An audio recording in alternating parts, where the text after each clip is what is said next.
Well, howdy do, buckaroos. This is Town of Beer Whisper, and we are live. This is an impromptu session. I hadn't planned on setting one up, but my buddy Todd from Indiana gave me a buzz. Want to know if I wanted to have a beer, so I said sure. This is great, though, isn't it, Todd? That here we are. You're in Indiana. I'm in Missouri. We're having a beer together, so it's not like we're drinking alone, right? Absolutely. It's the illusion that we're together, but we're drinking the beer and having a conversation, so it's almost the same as being in a pub. Feels like you're in the same room anyway. So I've got one I just found. It was from a Schlafly mix pack. It's a Schlafly Pumpkin Stout, a 6.8%, 20 IBUs. I hadn't had this one before. I didn't know if you get these in your neck of the woods. We get most of the Schlafly stuff. I don't know. What was that one? What was it called again? It's just Pumpkin Stout. Oh, the Pumpkin Stout. And I haven't seen that one. We get their, we get their Oktoberfest and their pumpkin ale or whatever it's called. Yeah, I said, this one was in a mixed pack, kind of a fall pack, I guess. So what are you drinking over there? This one is from R.J. Rocker's Brewing Company out of Spartansburg, South Carolina. It's a dark wheat ale. This is one, my birthday was at the beginning of the month, and my wife got me a 6-month deal of a Beer of the Month Club. So this is one of the beers out of that pack. We used to get some R.J. Rocker stuff here in town, and I don't anymore. But I don't know if they still do it, but they used to do this India Dark Ale called the Black Pearl, and that thing was just amazing. If you can ever find that beer, buy it. Black Pearl. It's one of the best black IPAs or India Darks or whatever you want to call them. It's just one of the best out there. It's amazing. So this is called Dunkel, I guess. Dunkulele. It's a Dunkelweizen. Oh, okay. I like a Dunkelweiss. Yeah. So interested at I was kind of in the middle of looking it up when you buzzed me in, but I didn't get a chance to get into it. But the bottle, it doesn't give the IBUs, but it's 6.2 ABV. So that's pretty good size for a Dunkel, yeah. Dunkelweiss. So you want to describe any flavors you're getting? It's kind of sweet, malty on the nose. Let's see.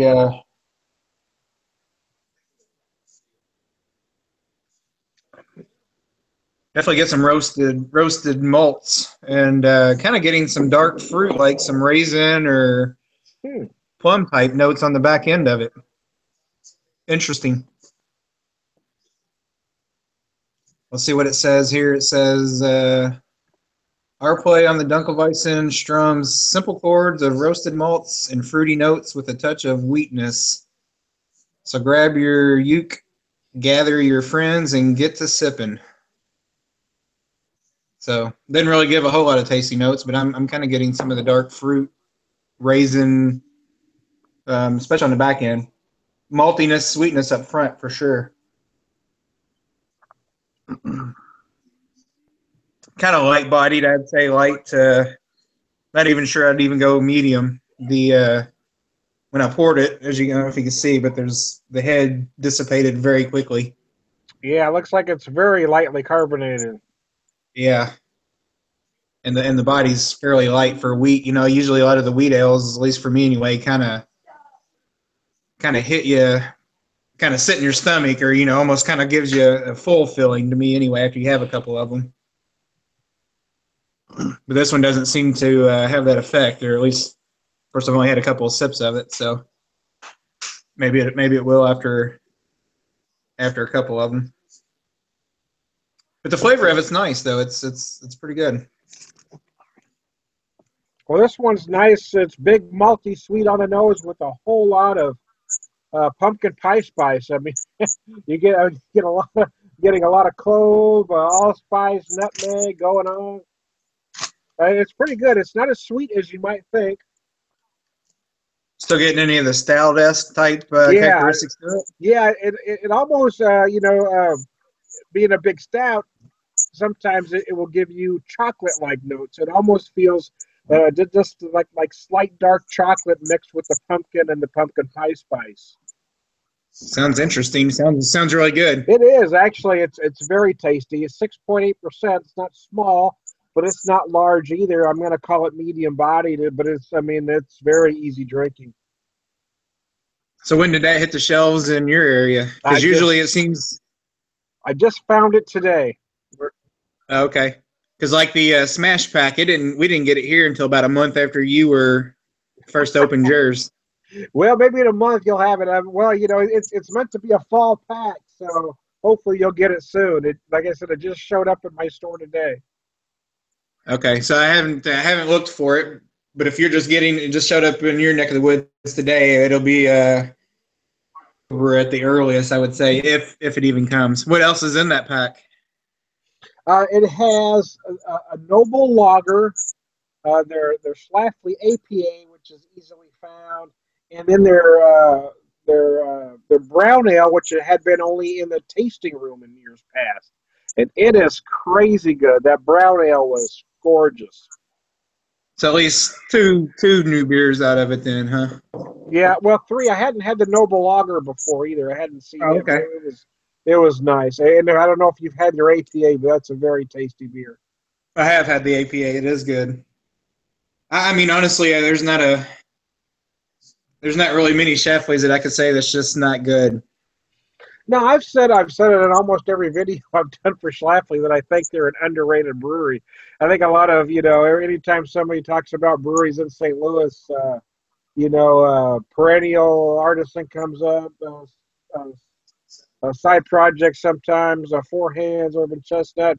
There's some great breweries out there, but people forget Schlafly's been doing it out there since 1991. I mean, they are really responsible for craft beer in the St. Louis area. So they don't get the credit they deserve. I was going to say, do you think it's because they're not the new guy? They've been around for a while, and people just tend to kind of forget, and they do what they do, and they do it well, and they don't get too much out of the box. They have a few things, I guess, but on a day-to-day basis, they are what they are, which is a great craft beer. Yeah, I agree. Everybody always looks at the new guy, and right now everybody's looking at, the 100-ingredient beers, the crazy beers that Perennial does or side project, rather than just do solid styles. And that really is Schlafly's home run swing, is solid styles. They do some out of the box, and they do it well, but that's really not what they're known for. They just do, again, like this one. I mean, everything in that box, like I said, that brown ale. I mean, it's a brown ale, but there's something special about it. This is a nice pumpkin stout.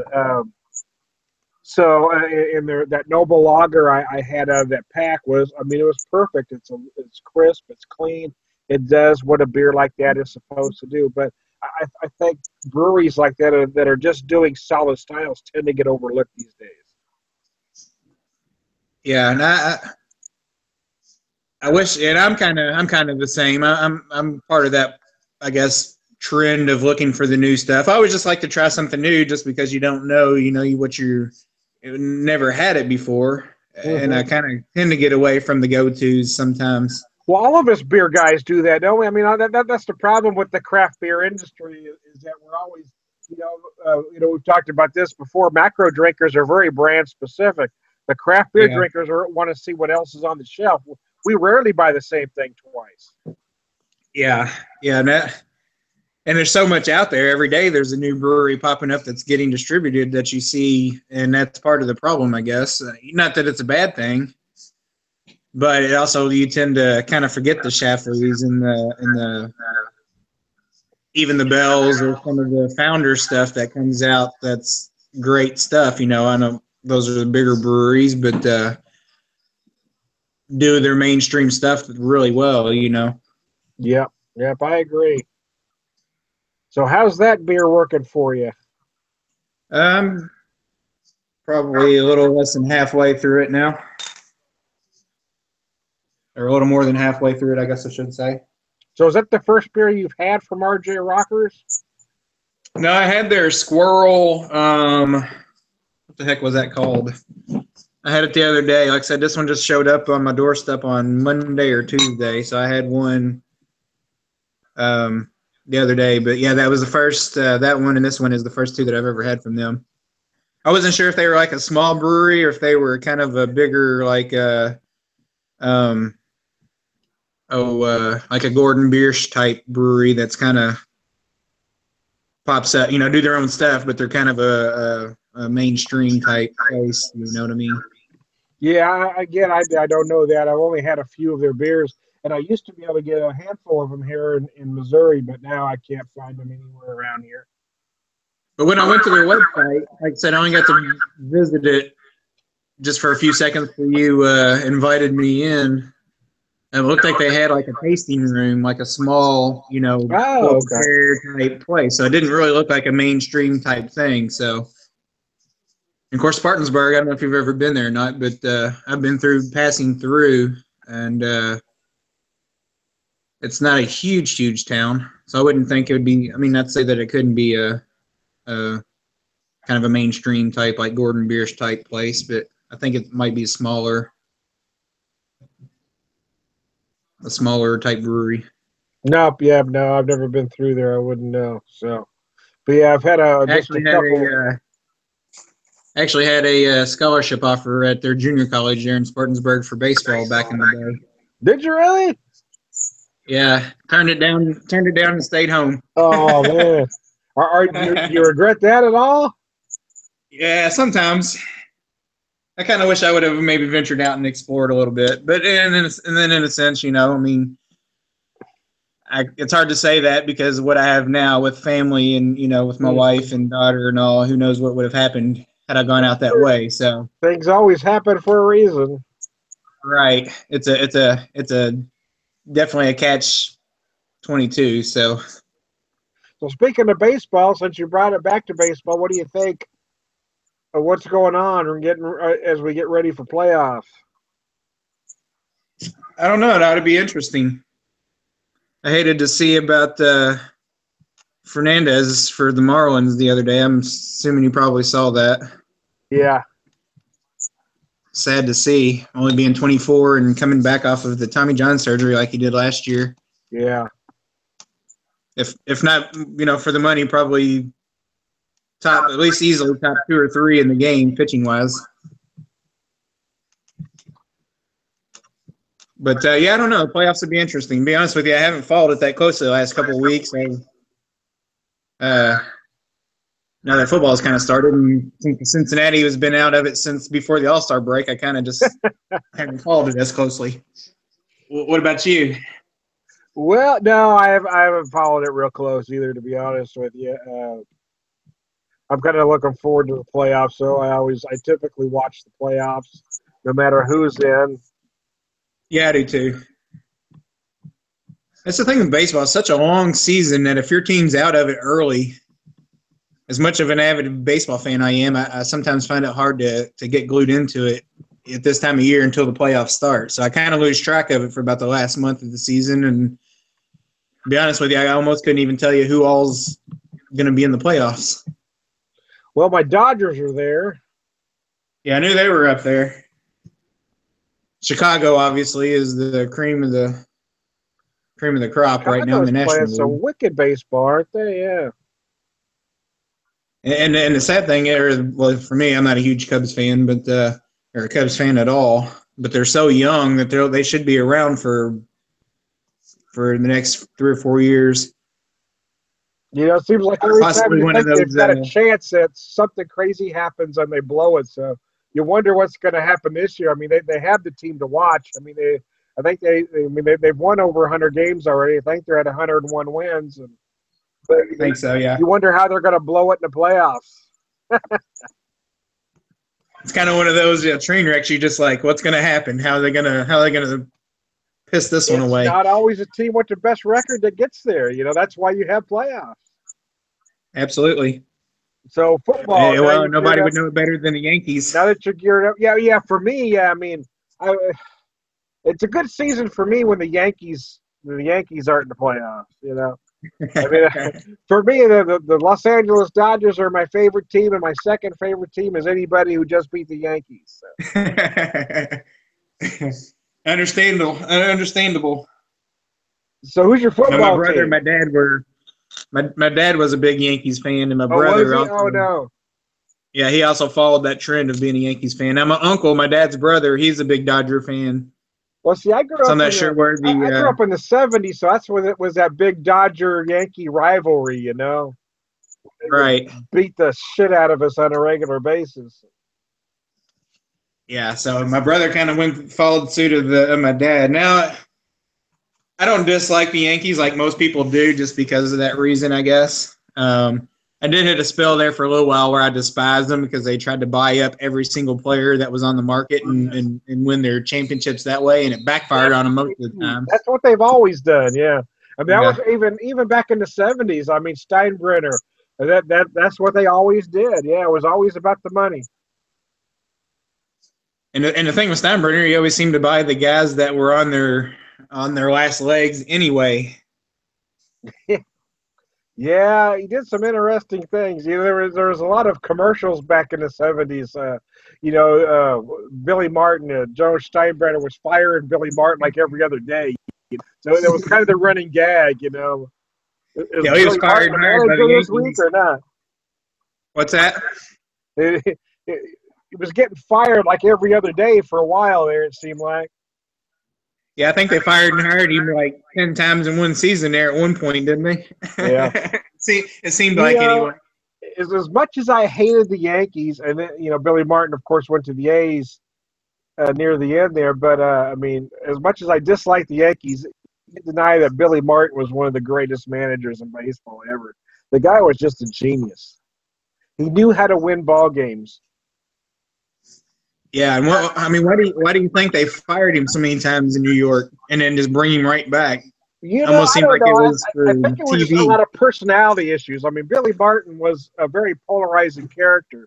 I mean, he got in trouble a lot. He yelled at the umps. I mean, he just did a lot of things. But I mean, you just can't deny that he was a baseball genius, regardless of his personality. And the man was. I don't know that anybody knew baseball better than that guy. Would you say he was one of the first or the pioneer of kicking dirt on the umpire? I think he was the first to do it. I don't. Yeah, I think he was the very first to do it, as far as I know. Anyway, he was the first that I That's kind of saw what I was do it. I'll thinking. say that. Yeah, that's kind of what I was thinking. So what football team do you follow? Colts and Bengals for the most part. I used to be a big Bengals fan back in the '80s, and then for whatever reason, my cousin turned me on to Indianapolis about the same time when Eric Dickerson was traded to the Colts. Oh yeah, Or maybe wasn't traded. I guess maybe they just signed him as a free agent. I can't remember now, back in the '80s. And at that point. But I still like the Bengals. I actually got the game on right now. They're playing the Dolphins right now. So I didn't know that. Oh, I pull for the Colts, and then Bengals are right there for second team, and then I kind of follow the Broncos too because that's my brother's favorite team also. So I kind of follow them a little bit. And of course, Manning went from Indianapolis to Denver, so that was a little bit of interest there as well. So. all right. Well, I just finished my beer. I see you're near the end of yours. You want any final tasting notes on that one? Yeah, no, it's for being a dark wheat ale, is a little more fruitier than I was expecting. On the palate, kind of light in body for I know 6.2 is not really high ABV, but a little lighter than 6.2 than what I was expecting. But all in all, it's pretty good. I'd give it a thumbs up. RJ All Rockers right. Brewing Company, Spartansburg, South Carolina. For this Pretty good. one, the pumpkin pie, or not the pumpkin pie, pumpkin stout from Schlafly. It's nice. It's got beautiful roasted malt. The spices are put together well. I mean, you really feel the allspice, the nutmeg, some clove. It's put together beautiful. It's a nice beer. If you can find it in your neck of the woods, pick up that mixed pack. It's great. So anyways, hey, I am Tone the Beer Whisperer. We'll end this short session. Hey, we might come back with another one. Who knows what we might do? Tone the Beer Whisperer. I'm running for Beer Whisperer in Chief, and I approve this message.